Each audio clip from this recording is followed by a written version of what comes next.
O Verbo se fez carne? Paz e bem. Meus irmãos, minhas irmãs, novamente contemplamos a palavra de Deus, 23º domingo do tempo comum. Ao contemplar essa palavra de vida, nós nos deparamos hoje com a nossa finitude, o nosso ser passageiro. Vivemos aqui nessa terra uns 100 anos, 110, 120 anos no máximo. E quando chega a 120, a gente chega tudo zoado, tudo lascado. Ô, delícia! E assim é a nossa vida. Primeira leitura, livro da sabedoria. Já conversamos uma vez, né? Esse livro é o caçula do Antigo Testamento. Foi escrito por volta de anos 50 antes de Cristo. 50 anos antes de Jesus nascer. Ele foi escrito na comunidade judaica que vivia em Alexandria, no Egito. Ele foi escrito em língua grega, esse livro. Livro bonito. Quem ainda mandava no mundo era o Império Grego. O Império Grego é quem mandava ali na Palestina. E para os judeus, naquele tempo, os gregos foram o império mais arrogante. Porque além de dominar militarmente, economicamente, eles também dominavam de uma maneira muito cruel, de uma maneira muito rígida, através da cultura e da religião, e de sua filosofia. Eles impunham ao povo dominado a sua língua, a sua cultura, a sua religião, obrigando os povos a cultuarem outros deuses, os deuses gregos. Invadiram o templo, sacrificaram pessoas no templo, mas os macabeus se organizaram e com muita luta conseguiram expulsar os gregos.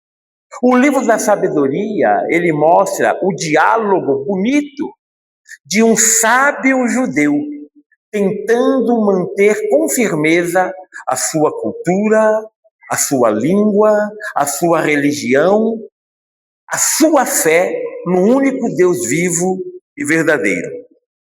Pois bem, quando nós olhamos então a leitura de hoje, a primeira leitura,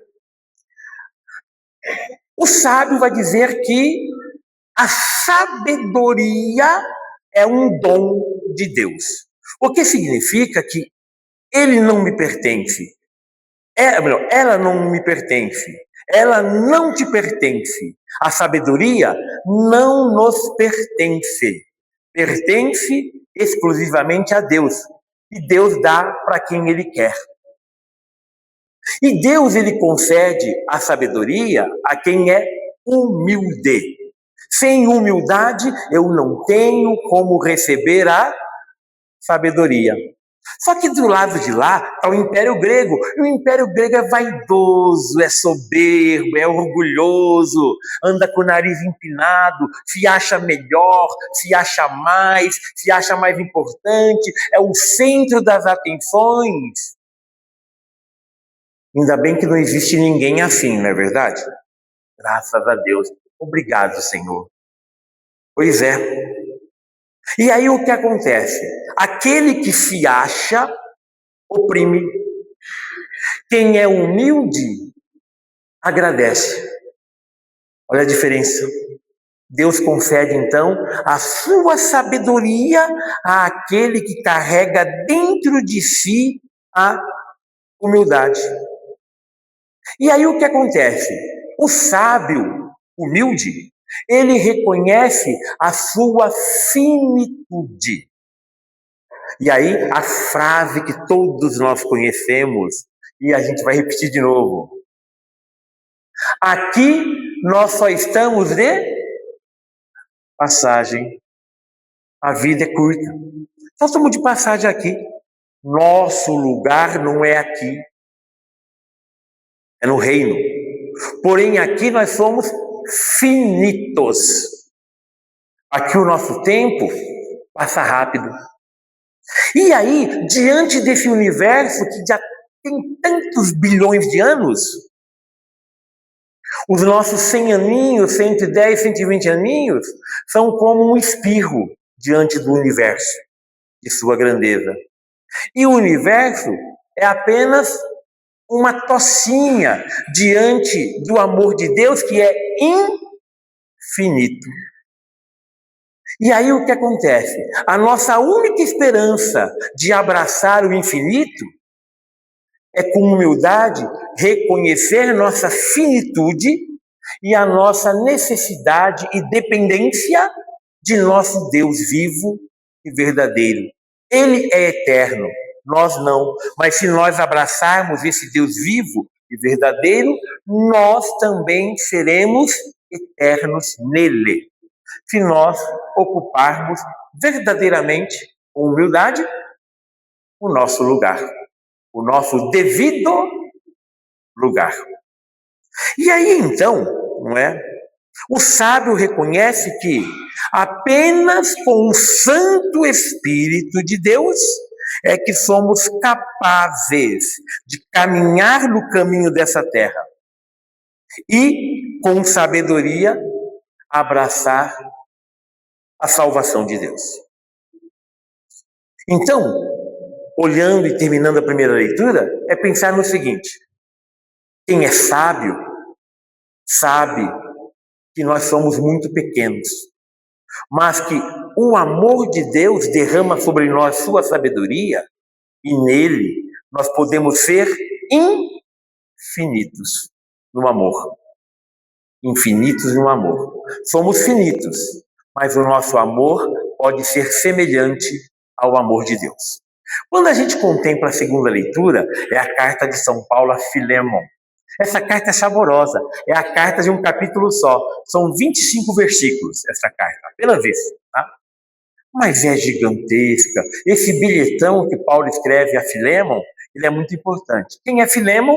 Filémon, ele é meio como que o coordenador da comunidade da igreja de Colossas, isto é, dos colossenses.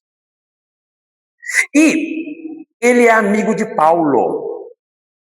E provavelmente Paulo foi muito importante na vida de Filémon e há possibilidade grande de quem ter batizado, quem foi que batizou Filémon, foi o apóstolo Paulo. E não só isso. Alguma coisa aconteceu no passado que Filémon deve a Paulo a sua própria vida. Alguma coisa aconteceu lá que Filémon sabe, olha, eu devo a minha vida a Paulo. Paulo, ele me tirou de algum apuro, ele me salvou de alguma forma. E esse Filémon, que é o coordenador dessa igreja de Colossenses, ele tinha um escravo chamado Onésimo. E o Onésimo pegou lá alguma coisa, ele era o escravo ecônomo de Filémon, ele que cuidava das finanças de Filémon. E parece que ele andou investindo aí em criptomoedas e parece que ele investiu mal e quebrou ali com as finanças de Filémon. E ele fugiu com medo de ser morto ou castigado. Apesar que morrer também é castigo. Vocês entenderam?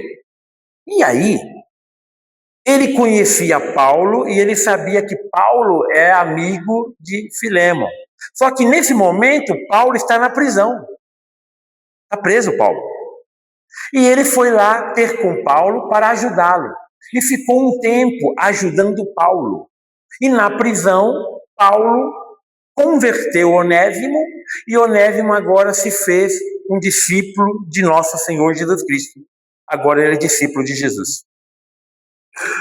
Só que Paulo, ele vai ter que seguir o seu caminho, e Paulo então pretende devolver Onésimo para Filémon.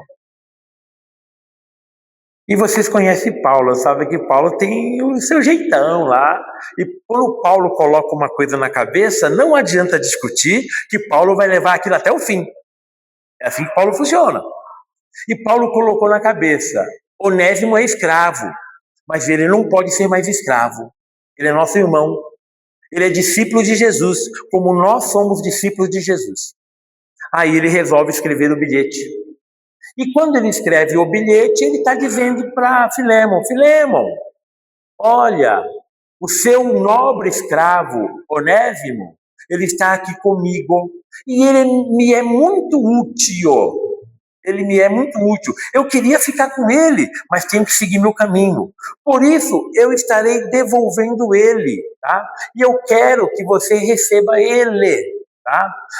Ele saiu daí como escravo. Agora, eu quero que você o receba como irmão. Filémon, se obedecer Paulo, Filémon vai ter que libertar Onésimo. Vai ter que libertar seu escravo, porque é irmão. Mas, aqui está o resumo, tá? Tem uns bastidores. Paulo, ele continua falando, então, eu devolvo ele. Quem está pedindo, está aqui escrito, quem está te pedindo é o velho Paulo que está te pedindo. Paulo já está maduro, já está mais velhinho ali, né? É o velho Paulo que você conhece, ele que está te pedindo. E eu sei que você vai acolher meu pedido com amor. Até porque eu não preciso te lembrar que você me deve a sua própria vida. Então, liberte-o. Se tiver prejuízo, põe na minha conta. E você depois pode me cobrar. Vocês acham que ele vai cobrar? Não é? E aí, então, diante de tamanha argumentação, o que fez Filémon? Então, nós não temos notícia na carta, mas temos notícia na história da igreja. Filémon tornou-se bispo da igreja. E o que aconteceu com Onésimo? Onésimo se tornou bispo da igreja. E nós temos a festa de São Filémon e temos a festa de Santo Onésimo. Os dois são santos da igreja. Os dois se tornaram bispo da igreja. Onésimo fora libertado. Aonde o evangelho entra, a escravidão desaparece. Porque Jesus nos veio para libertar de toda e qualquer escravidão. Chegamos no Evangelho. E no Evangelho parece que o bicho está pegando hoje. Vocês não sentiram assim o Evangelho um pouquinho mais pesadinho hoje? Né? E Jesus já chega chegando.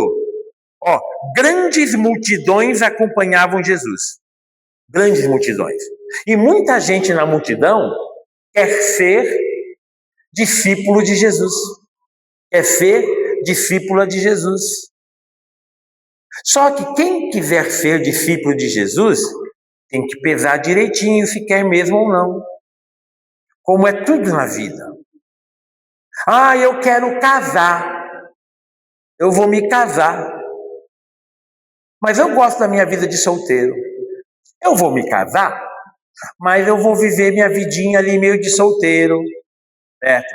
Então eu vou me casar, domingo de manhã, em vez de ir na missa, eu vou no futebol. Todo fim de semana. Eu também gosto de futebol. Só que agora você é casado, você vai no futebol depois da missa. Não é nem para te tirar uma, e nem para tirar outra. É para manter. Por quê? Porque agora você assumiu uma vida diferente.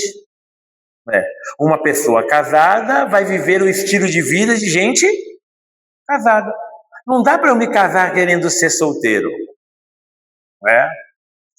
Eu adoro dar umas bitocas na dona Kátia. A cachaça. Adoro. Dar uma bitoca na cachaça. Vou ficar padre, vou me unir a Cristo e também ao velho barreiro. Peraí.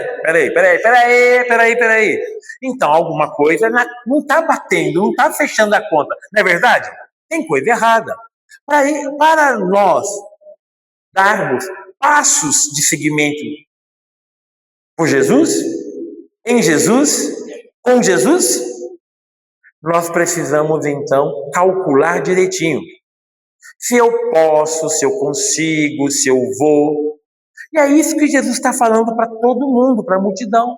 Ele está falando, olha, se você não for capaz de me priorizar, você não vai priorizar outras coisas também. Então, se você não for capaz, e aí Jesus fala, ó, olha que interessante, ele se volta para a multidão e diz, ó, se alguém vem a mim, mas não se desapega de seu pai, de sua mãe, de sua mulher, de seus filhos, de seus irmãos, se a pessoa não é capaz de viver a sua própria vida, não vai conseguir seguir Jesus. Só é capaz de seguir Jesus quem é capaz de assumir a sua própria vida. E aí o que significa? Eu tenho que ser eu mesmo. Para eu valorizar o meu pai, eu tenho que ser filho de verdade. Para eu valorizar minha mãe, eu tenho que ser filho de verdade. Para eu valorizar meus irmãos, eu tenho que ser irmão de verdade. Para eu ser discípulo de Jesus, preciso ser discípulo de verdade. Por isso nós temos que desapegar de tal maneira que ao abraçar Jesus, tudo aquilo que nós desapegamos começa a ganhar um sentido novo. Ao abraçar Jesus, eu serei muito mais filho de meu pai. Serei muito mais filho de minha mãe. Serei muito mais irmão de meus irmãos e muito mais amigo dos meus amigos. Porque a gente começa a ficar mais parecido com Jesus ao seguir os passos dele. Por isso, desapegar não significa abandonar. Tá? Não significa abandonar. Pelo contrário, significa ser mais presente. Mais presente. Mais presente como um discípulo de Jesus. Eu e você, chamados a ser discípulos. E aí Jesus dá o exemplo para a gente em duas pequenas parábolas. Ó, quem vai construir tem que calcular direito se consegue terminar. Às vezes a gente passa naqueles prédios tudo incompleto, sem terminar e já abandonado. Os prédios grandes, abandonados. Não se terminou. E a gente se pergunta, o que aconteceu que esses prédios nunca foram terminados? E está lá. Tem que calcular direito. E aí Jesus usa a realidade de sua época. Na sua época, na época de Jesus, tinha muita gente fofoqueira. O que, graças a Deus, mudou também. Não tem mais. Mas tinha muita gente fofoqueira. Olha, aquela pessoa foi capaz, aquela pessoa começou a construir, mas não foi capaz de terminar. Aquela pessoa foi frouxa. E a língua da pessoa vai longe. Isso. E aí Jesus dá o segundo exemplo, o da guerra. Um rei tem 10 mil soldados, o outro tem 20 mil. Um está marchando contra o outro. Se eu percebo que o nosso exército não dá conta, eu mando mensageiros para negociar a paz antes que o confronto aconteça. Eu tenho então que calcular direitinho o meu caminho. Jesus não está falando que é para a gente não seguir, ou para a gente deixar tudo. Ele está falando que nós precisamos nos desapegar. Se o centro de minha vida é o meu umbigo, eu não posso seguir Jesus.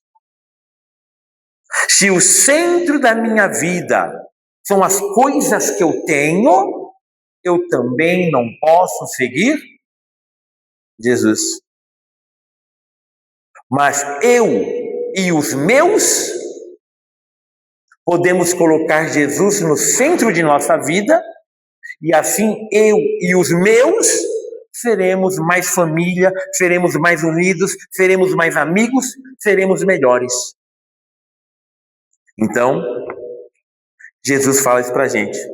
E vocês perceberam que Jesus falou 3 vezes, não pode ser o meu discípulo?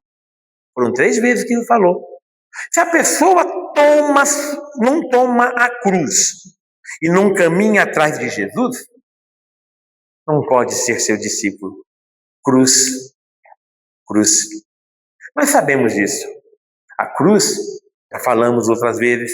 É a vida como ela é, cheia de dificuldades, de doenças, de morte das pessoas que nós amamos, dos bichinhos que nós amamos, e um dia a nossa própria morte. É a vida como ela é, cheio de frustração, cheio de dificuldade, né?